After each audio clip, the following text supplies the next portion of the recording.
తేజ, మొత్తం ఈ వ్యవహారంలో as your going through the whole thing, ఇంటిని మిస్ అయ్యి, మొబైల్ ఫోన్ ని మిస్ అయ్యి, ఫ్రెండ్స్ ని మిస్ అయిన సందర్భాలు ఏలే మేడం, ఎంత వయసు వచ్చింది, ఫోన్లు ఆ మిస్లింగ్ ఏం ఉండవు మేడం. అంతేనా? హ్యాపీగా ఎంజాయ్ చేశా నేను. ఈ సీజన్ 8 కన్నా సీజన్ 7 దారుణంగా ఎంజాయ్ చేశా. ఎందుకంటే ఫస్ట్ టైం ఎంట్రీ కదా లోపలికి, ఇల్లు వాళ్ళందరూ కొత్త. ఎలా ఉంటుంది లోపల ఇల్లు? బ్రహ్మాండంగా ఉండదు అన్ని. సో నేను ఎప్పుడు టీవీలో చూస్తాం కదా, ఎందుకంటే నాలాంటి వాడికి బిగ్ బాస్ అవకాశం రావడం అనేది నేను ఒక అదృష్టంగా భావిస్తాను. అది నేనేంటండి యూట్యూబ్లో వీడియోలు చేసుకునేవాడిని, జాబ్ సాయంత్రం వెళ్ళి జాబ్ చేసుకుని రాత్రి వీడియోలు చేసుకుని చూసుకునేవాడిని.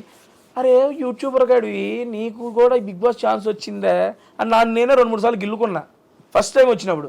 ఎందుకంటే సీజన్ 4, 5 నేను ఇంట్లో కూర్చొని మా అమ్మాలతో చూసేవాడిని.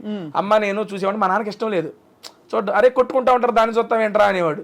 సర్లే ఏదో ఫ్యామిలీ వీక్ వచ్చింది. ఫ్యామిలీ వీక్ వచ్చినప్పుడు నేను మా అమ్మతో, అమ్మా నేను అలా వెళ్తే బిగ్ బాస్కి నువ్వు వస్తావా ఫ్యామిలీ వీక్లో అంటే, మా నాన్న నవ్వేవాడు పక్కన నుంచి. ఏది నవ్వుతున్నావు అంటే, నిన్ను పిలవటం మీ అమ్మ రావడం సరిపోయింది, ఇద్దరు కట్టేసి పడుకోండి అనేవాడు. సరదాగా సాగిపోయింది. అటువంటిది 4 years తిరిగేపాటికి 3 years అయ్యేపాటికి నిజంగా నేను బిగ్ బాస్ హౌస్లో ఉన్నా. అదే కదా, డబ్బులు బాగా ఇచ్చారా? మంచిగానే ఇచ్చారండి. I'm very satisfied. మనకి వర్త్ వాళ్ళు ఇచ్చిన దానికి. డబ్బులన్నీ ఏం చేశారు తేజ? వారానికి ఇంత అని చెప్పిస్తారు అందరికి? అవునండి, ఈ వీక్లీ పేమెంట్స్ ఉంటాయి. నా ఫస్ట్ దానితో మా ఫాదర్ కొన్ని లోన్స్ ఉంటే మా ఫాదర్కి ఇచ్చేసాను. ఎంత బంగారం నిజంగా మీరు అసలు. అవి టేక్ కేర్ చేశాను. అండ్ ఇప్పుడు సెకండ్ వచ్చే దాంట్లో మా హౌస్లో కూడా చెప్పాను, మా పెద్దమ్మ వాళ్ళ అబ్బాయికి కిడ్నీ ట్రాన్స్ప్లాంటేషన్ ఆపరేషన్ ఉంది, నాకు తోచినంత వచ్చిన దాంట్లో ఇవ్వాలి అని చెప్పి దాన్ని ఒకటి పెట్టుకున్న పక్కన. ఈ రెండింటికి అయితే దాన్ని ప్రజెంట్ ఉపయోగిస్తున్నాం అంతే. ఎందుకంటే నాకు కూడా మేడం బిగ్ బాస్ సీజన్ 8 అనేది నాకు ఎక్స్ట్రా ఆపర్చునిటీ. అవును కదా. ఆ ఎక్స్ట్రా ఆపర్చునిటీలో నేను ఇక్కడ అమౌంట్ చూడాల, నేను అక్కడ మిస్ చేసుకుందా మా అమ్మని మిస్ చేసా, అమ్మని తీసుకొచ్చేయాలి. దాని తర్వాత వచ్చే ఆ అమౌంట్ అదంతా దానికి వాడుకుందాం, కానీ అది నాకు ఎక్స్ట్రా బోనస్. అవును. అండ్ బిగ్ బాస్ ఇచ్చిన పేరు వల్ల నేను ఓపెన్గా చెప్తున్నా, నేను మంచిగానే ఉన్నాను. నా యూట్యూబ్ ఛానల్ మంచిగా ఉంది. నేను ఇరానీ నవాబ్స్ అని నా కొత్త ఫ్రాంచైజీ ఒకటి పెట్టుకున్నాను. 22 బ్రాంచెస్ ఓపెన్ చేసుకున్నాను. దాంట్లో అది మంచిగా నడుస్తుంది. దేవుడి దయ వల్ల సినిమాలు వస్తున్నాయి, మంచిగా ఈవెంట్లు చేసుకుంటున్నాను. అందుకని బిగ్ బాస్ ద్వారా వచ్చిన అమౌంట్ నాకు దాన్ని యూజ్ చేసుకుంటా. నేను ఇవి కాపాడుకుంటే చాలు నాకు. ఇరానీ నవాబ్స్లో ఏమేమి చేస్తారు? ఇరానీ నవాబ్స్ అనేది బేసిక్గా tea franchise madam. Tea franchise నా ఫ్రెండ్స్తో ఇద్దరితో కలిసి స్టార్ట్ చేశాను. అది స్టార్ట్ చేసి నేను బిగ్ బాస్ హౌస్లోకి వెళ్ళేవాడికి 15 బ్రాంచెస్ అయినాయి. ఇప్పుడు బయటకు వచ్చేవాడికి ఆల్మోస్ట్ 20-25 బ్రాంచెస్. అంటే ఇప్పుడు నేను బ్రాంచ్ పెట్టుకోవాలనుకోండి ఇరానీ నవాబ్స్ అని, మీ దగ్గర రెసిపీస్, మీ దగ్గర ఫ్రాంచైజ్ కొనుక్కోవాలి. అవును, ఎంటైర్ ఎక్విప్మెంట్ మేమే ఇస్తాం. మీరు ఇలాంటి ఒకటి క్లోజ్డ్ ఎన్విరాన్మెంట్ రూమ్ ఏదైనా ఇచ్చినా, లేదా మీరు డబ్బు ఏదైనా పెట్టుకున్నా దాంట్లో మొత్తం సెటప్ నేనే చేస్తాను. నేనే చేసి దానికి సంబంధించిన మీకు ఇంగ్రీడియంట్స్ కానీ మొత్తం మేమే ఇస్తాం, కిచెన్ ఎక్విప్మెంట్తో సహా ఎవ్రీథింగ్. మీ వీళ్ళకి చాలా బాగుంటుందా మీ టీ?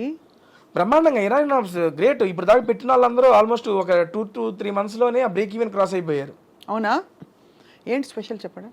ఇరానీ చాయ్ స్పెషల్ దాంట్లో. అదే ఏంటి ఆ స్పెషల్? ఆ రెసిపీ ఏమిటి చెప్పరా? రెసిపీ ఎట్లా చెబుతామండి, భలే కొన్నారే. ఏదో చెప్తే మేము కూడా రెసిపీ చెప్పేదేలే. పోనీ ఎప్పుడైనా వస్తే చాయ్ తాగిస్తారా? హ్యాపీగా తాగిస్తాను. అది చాయ్తో పాటు ఇంకా ఏమేమి ఉన్నాయి అక్కడ మేడం? అది బేసిక్గా ఇరానీ చాయ్ పెట్టుకున్నాం. దాంతోపాటు మీరు బేసిక్గా ఇంకా ఏమైనా యాడ్ చేసుకోవచ్చు. కొన్ని ఫ్రాంచైజీస్ ఏమైందంటే, మాకు మీరు అమ్ముకున్న దాంట్లో రాయల్టీ ఇవ్వాలి అయ్యి అంటారు. మా దగ్గర రాయల్టీ లేదు. 1 time ఇన్వెస్ట్మెంట్, దట్స్ ఇట్. ఇంకా ప్రతిసారి మీరు నాకేమి మీరు అమ్ముకున్న దాంట్లో రాయల్టీ ఇవ్వాల్సిన పని లేదు. ఇప్పుడు మీరు ఇన్నే పెట్టుకున్నారు, ఎక్స్ట్రా పెట్టుకుంటారంటే ఎక్స్ట్రా ఎందుకు పెట్టుకుంటారు, మాకు ఇవ్వాలి, దాంట్లో రాయల్టీ అంటారు. ఏమి లేదు. మేము టీతో పాటు సమోసా స్నాక్ ఐటమ్స్ అవి ఉంటాయి, లేదా లస్సీలు వీటికి సంబంధించిన అవి ఉంటాయి. వాళ్ళు కూడా బిర్యానీస్ పెట్టుకున్న బ్రాంచెస్ కూడా ఉన్నాయి.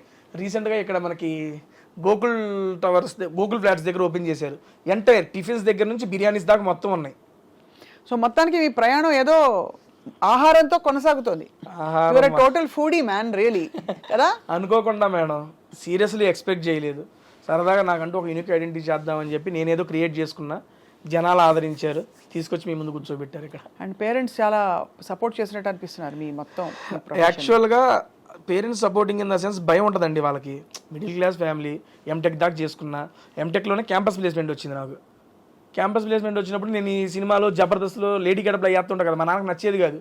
మా నాన్న మా ఫ్రెండ్స్ అడిగే వాళ్ళ ఫ్రెండ్స్, ఏంది సీను మీ వాడితో నువ్వు అవి చేస్తున్నావు, జాబ్ చేసుకున్నాడు. మా నాన్నకు అది ఉండిపోయేది. మిడిల్ క్లాస్ ఫాదర్ ఎప్పుడైనా ఆలోచనలు ఉంటాయి. ఇప్పుడు ఈ లాస్ట్ 2-3 months నుండి మా నాన్నకు ధైర్యం వచ్చింది. పర్లేదు వీడు ఏదో ఒకటి చేసుకోగలడు అని. లాస్ట్ సీజన్ బిగ్ బాస్ అప్పుడు కూడా ఆఫీస్కి ఎప్పుడు పోతా అని అడిగేవాడు. నాన్న ఉన్నా, నా సబాటికల్ పెట్టాను, వెళ్తాను, ఉండు అని. ఎందుకంటే వాళ్ళకి ఏంటంటే ఒక సెక్యూర్ జాబ్ ఉండి నువ్వు ఏదైనా చేసుకుంటే ఓకే. ఆ జాబు లేనాడు ఈ ఎప్పుడు ఉంటుందో తెలియదండి ఇది ఫీల్డ్. దానివల్ల ఇబ్బంది పడతావని మా నాన్న చెప్పేవాడు. ప్రతి తల్లిదండ్రులు ఆలోచించేది ఇలాంటి ప్రొఫెషన్ లో ఉన్నప్పుడు. అది నిజమని చెప్పి నేను కరోనా టైంలో రిలీజ్ అయ్యాను. ఎందుకంటే కరోనా టైంలో నాతో పాటు తోటి ఆర్టిస్టులు అందరూ, తోటి ఆర్టిస్టులు అంటే జబర్దస్త్లో తీసుకోండి, మేము చిన్న ఆర్టిస్టులు, మాకు ఏదో కొంత చేసినప్పుడే అమౌంట్ వస్తాయి ఆర్టిస్టులు అనే వాళ్ళకి. అండ్ కరోనా టైంలో ఒక 3 to 4 months వర్క్ లేకపోతే చాలా ఇబ్బందులు పడ్డారు.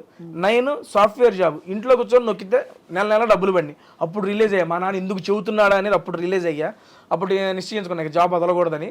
కానీ అనివార్య కారణాల వల్ల కుదరకపోవడం వల్ల అది వదిలేసి ఇంకా ఎంతే ఈ ఫీల్డే పట్టేసుకున్నా. ఇప్పుడు మొత్తం మీడియాలోకి వచ్చేసారు. డిజిటల్ మీడియా, అక్కడ ఇరానీ నవాబ్స్ ఒకవైపు, ఇంకోవైపు మీ టేస్టీ తేజ తాలూకు నడుస్తూనే ఉన్నాయి. మేడం యూట్యూబ్ ఏంటి స్థిరంగా రెవెన్యూ వస్తుందా మీకు? మంచిగానే వస్తుంది మేడం. నెలకు ఎన్ని ఇంటర్వ్యూలు చేస్తారు? జస్ట్ 4 అమ్మా, వీక్లీ 1. అంతేనా? అంతే, ఒకటే 4 ప్రమోషన్స్, 4 మూవీస్. ఇప్పుడు మూవీస్ ఎక్కువైనాయి అనుకోండి, వారానికి 2 పడతాయి. ఒక నెలలో 10 వీడియోలు చేసినవి కూడా ఉన్నాయి మూవీ రిలీజులు బట్టి. చెప్పాక ఆల్మోస్ట్ 80 to 90 మూవీ ప్రమోషన్స్ చేసాం. అంతే, చాలా స్పెషల్గా ఉండుంటాయి మీ కాన్వర్జేషన్స్. ఎందుకంటే 100 మంది వాళ్ళ కూర్చుని ఇంటర్వ్యూలు కొట్టేస్తున్నారు. కానీ తేజకి అంత మనకి వ్యూస్ వస్తున్నాయంటే కారణం ఏంటి తేజ? యూనిక్నెస్ మేడం, అంతే. ఏం పడతారు, ఏం నాడి పట్టారు వ్యూవర్స్లో మీరు? అలా అని కాదు, బేసిక్గా వచ్చిన వాళ్ళు కూడా నన్ను ఈజ్ చేసేసుకుంటారు, ఓన్ చేసుకుంటారు. బేసిక్గా ఓన్ చేసి నాతో ఫ్రీ అప్ అయి కన్వర్సేషన్ స్టార్ట్ చేస్తారు. ఇప్పుడు కలిసి కూర్చొని ఇట్లా మాట్లాడుతున్నాం అనుకోండి, ఓకే ఫార్ములా మనం మాట్లాడుకుంటున్నాం, ఏదో సెన్స్ ఉంటుంది. ఒక తినేటప్పుడు ఒక జెన్యూన్ కన్వర్సేషన్ అనేది బిల్డ్ అయ్యిద్ది. ఇప్పుడు ఒక సెలబ్రిటీ, ఒక హీరో, ఆయన ఏం తింటారు, ఆయనకి ఏమి ఇష్టం, ఈ హీరోయిన్ ఎలా తింటుంది, ఆవిడకి ఇంకేమి ఇష్టం, ఆవిడ చిన్నప్పటి నుండి ఏంటి, ఒక తినేటప్పుడు ఏంటంటే తినుకుంటూ సరదాగా మన ఫ్రెండ్స్తో కూర్చున్నట్టు ఆ ఫీల్ వచ్చేస్తుంది. ఆ రకంగా జనాలు ఈజీగా ఆ కన్వర్సేషన్స్ కనెక్ట్ అయ్యారనేది నా ఉద్దేశం. ఇప్పుడు మీరు చాయిస్ ఆఫ్ రెస్టారెంట్ సెలబ్రిటీస్దా మీదా? నాదేనండి. కొన్ని సెలబ్స్ వాళ్ళకి ఇచ్చేస్తారు. పిఆర్ టీమ్ అండి.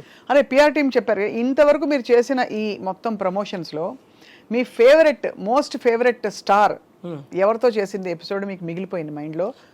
ఎందుకు అంటే 1-2 చెప్పడం అంటే కష్టంలే, కానీ నాతో పాటు జనాలకు కూడా బీభత్సంగా నచ్చిన వీడియోలు 3 ఉన్నాయండి. ఫస్ట్ది శ్రీ విష్ణు గారితో, అది క్రేజీ వైరల్ అయింది ఆ వీడియో. అయితే మామూలు వైరల్ కాదు ఇది. శ్రీ విష్ణు గారిది నాది కాంబినేషన్లో ఒక వీడియో చేసాము, అది క్రేజీ హిట్ అయింది. సార్ నెక్స్ట్ మూవీ ప్రమోషన్కి కూడా అదే మూవీని, ఆ వీడియోని మా ఇద్దరిది క్రాప్ చేసి అది కూడా ప్రమోషన్స్కి వాడేసుకున్నారు.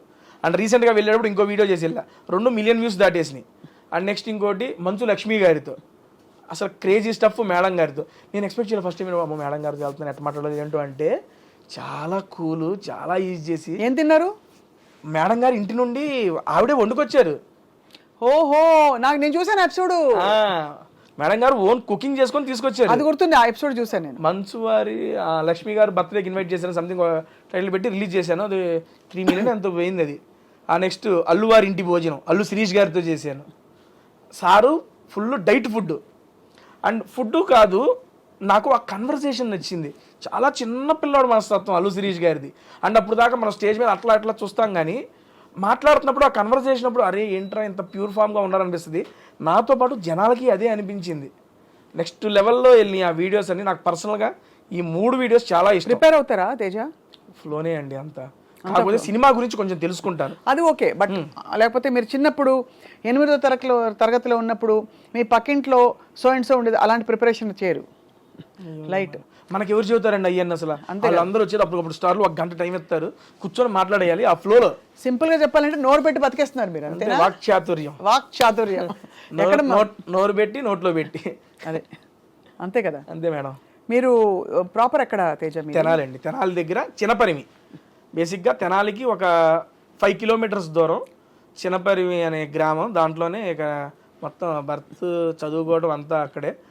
ఒక 10th class అప్పుడు తెనాలి షిఫ్ట్ అయ్యాం. బట్ ఇప్పటికి మా నాయనమ్మ తాతయ్య అందరు తెనాల్లోనే ఉంటారు, చినపరిమిలో ఉంటారు. మీ తెనాలి మా తెనాలి అంతే, తెనాలి దగ్గర. కాబట్టి తెనాలి అనేది అందరికి తెలుసు కాబట్టి తెనాలి అని చెప్పాం. చినపరిమిలో ఉంటాము.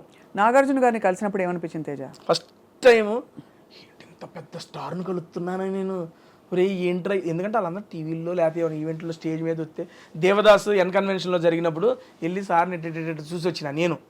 అటువంటిది ఈరోజు స్టార్ పక్కన నుంచొని బిగ్ బాస్లో స్టేజ్ మీద ఆయన మీద మాట రాలి, ఏంద్రా ఇది తేజ కానీ అవ్వ ఏం జాతకం అనేది ఆ సెన్స్లోనే ఉన్నా. Shocking, excitement, happiness. ఆయన ఎలా స్పందించారు మీ పట్ల?